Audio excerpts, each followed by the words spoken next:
All right, let's get right into it. If you're living with type 1 diabetes, you know that a simple cold or flu, well, it's never really simple, is it? It can actually be a pretty serious health threat. So today, what we're going to do is build a battle plan, a really clear, step-by-step guide for getting through those sick days as safely as possible.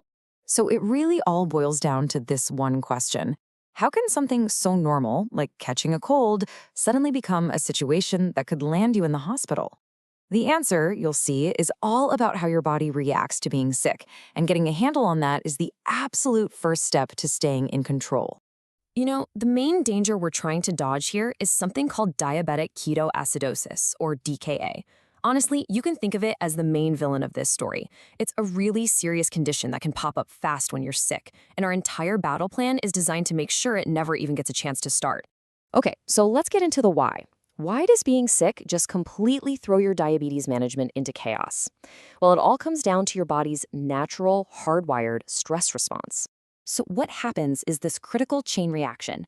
The second you get sick, your body just floods itself with stress hormones like cortisol.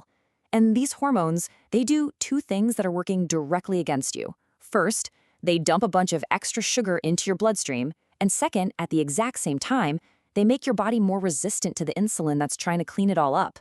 It's a real double whammy for high blood sugar. And knowing about that whole hormonal mess leads us straight to the single most important rule in our battle plan. Seriously, this is the one thing that is absolutely non-negotiable. It's the foundation for everything else. And here it is. Rule number 1. You never, ever stop taking your insulin.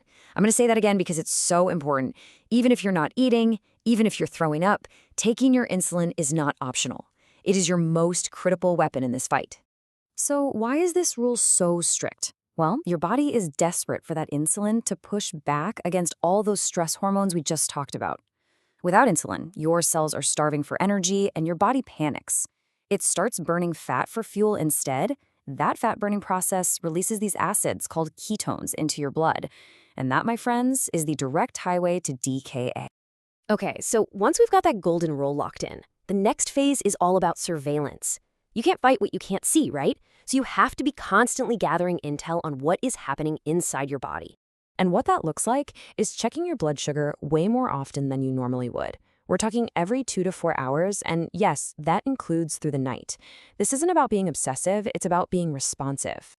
And it's so important because being sick turns your blood sugar into a total roller coaster. It can shoot up from those stress hormones 1 minute and then totally crash the next if you're not eating. Checking this often is literally the only way to catch those swings early and make a correction before things get out of hand. Now, along with your glucose, you have to start checking for ketones. You should be doing this every 4 to 6 hours, and maybe even more often if your blood sugar is high, say over 250, or if you've been throwing up. Think of ketones as the smoke before the fire. They are the clear as day signal that your body is not getting enough insulin and has started that dangerous fat burning process. Finding them early is your absolute best chance to correct course with more insulin and fluids and stop DKA right in its tracks. Okay, so constant monitoring, that's one part of the plan. But at the same time, you've got to manage your supply lines. And that means fuel and, maybe most importantly, hydration. The rule here is super simple. Hydrate, hydrate, and then hydrate some more. A fever, throwing up, high blood sugar, all of these things are literally pulling fluid out of your body. And dehydration is a huge catalyst for DKA because it makes your blood more concentrated, which lets ketones build up faster and makes your insulin less effective. But you have to hydrate smartly. There's a really simple rule of thumb. If your blood sugar is running under 200, you need fluids that have carbs in them to keep from going low. But if it's over 200, you got to stick to sugar-free fluids so you don't push it even higher.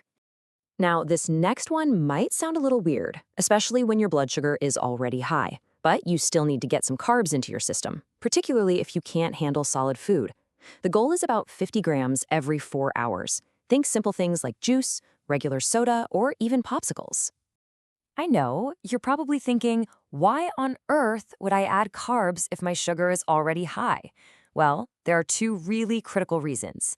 First, it gives your body the easy energy it's craving, so it doesn't have to start breaking down fat and making those ketones.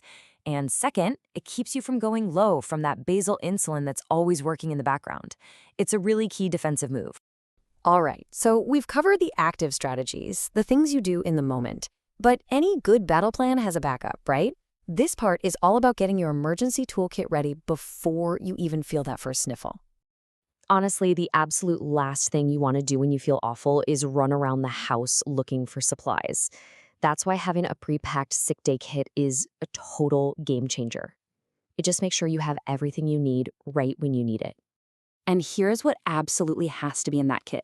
You need ketone strips, that's a must. Some kind of fast-acting glucose for lows, like tabs or gel, spare batteries for your meter or pump, any over-the-counter meds your doctor has already approved for you. And finally, some simple, easy-on-the-stomach carbs like crackers or applesauce.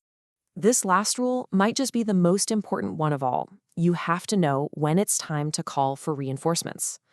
The goal is always to manage a sick day at home, but you have to recognize the signs that things have gotten bigger than you can handle by yourself. And these are the big, non-negotiable red flags. If you're seeing moderate to large ketones on your strips, if you can't stop vomiting, if your blood sugar is stuck dangerously high or low, or if you have symptoms like trouble breathing or a strange fruity smell on your breath, these are not wait-and-see moments. That is when you pick up the phone and call your doctor or you head to the ER immediately. And really, it all boils down to this. This is the mission statement for our whole battle plan. Every single rule we've talked about is designed to do one of three things: prevent DKA, avoid dangerous blood sugar swings, and keep your body fueled up so your insulin can do its job properly. So, we'll end on this question. This isn't just some interesting information. It's about being practically prepared. So after this, take a minute and seriously ask yourself, is my kit ready to go? Because being prepared is the single best way to turn what could be a dangerous situation into just another manageable, even if it's unpleasant, sick day.